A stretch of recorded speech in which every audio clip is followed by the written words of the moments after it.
कोविड-19 जब पूरी दुनिया रुक गई। पार्ट 1। ये कहानी है उस वक्त की जब इंसान को पहली बार एहसास हुआ कि वो कितना बेबस है। जब ना पैसा काम आया, न ताकत, न टेक्नोलॉजी। बस एक छोटा सा वायरस पूरी दुनिया को घुटनों पर ले आया। साल था 2019, दिसंबर का महीना। लोग नए साल की प्लानिंग कर रहे थे। कहीं शादियां हो रही थीं, कहीं पार्टी, कहीं नए सपनों की शुरुआत। हर इंसान अपनी जिंदगी में बिजी था। किसी को क्या पता था कि कुछ ही महीनों में ये सब थम जाएगा।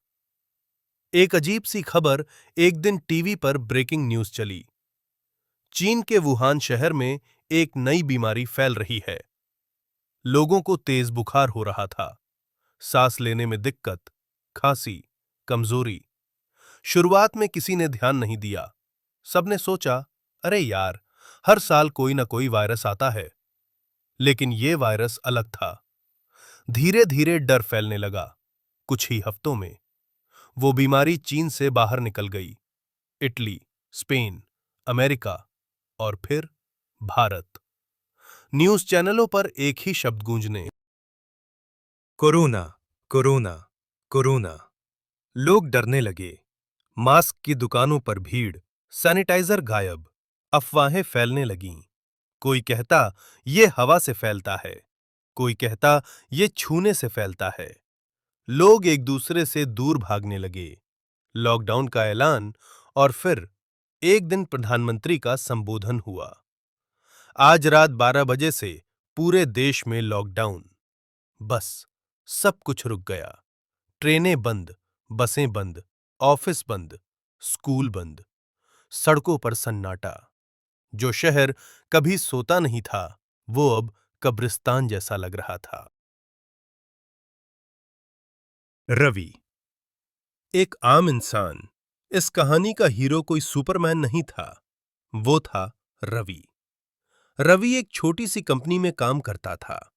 सैलरी ज्यादा नहीं थी, लेकिन जिंदगी चल रही थी।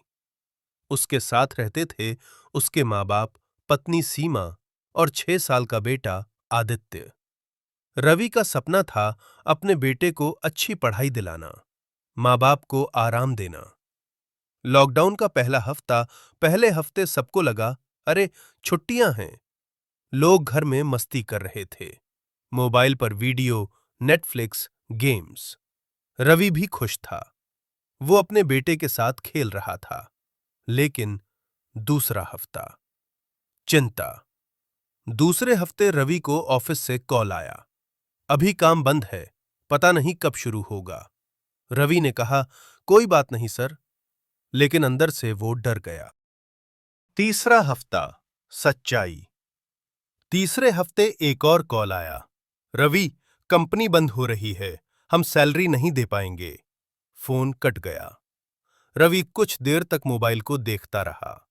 उसकी आंखों के सामने अपने बेटे का चेहरा घूमने लगा। उसने धीरे से पूछा, अब क्या होगा? रात को सब सो गए। रवि चुपचाप छत पर चला गया, आसमान की तरफ देखा और पहली बार एक मर्द टूट गया। उसकी आंखों से आंसू बहने लगे।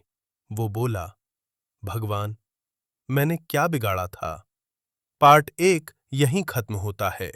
अगर तुम कहो तो मैं अभी पार्ट 2 डालता हूं, जिसमें होगा अस्पतालों की डरावनी सच्चाई, लोगों की मौतें, ऑक्सीजन की कमी, डॉक्टरों की जंग, सीमा की बीमारी और बहुत इमोशनल मोमेंट्स।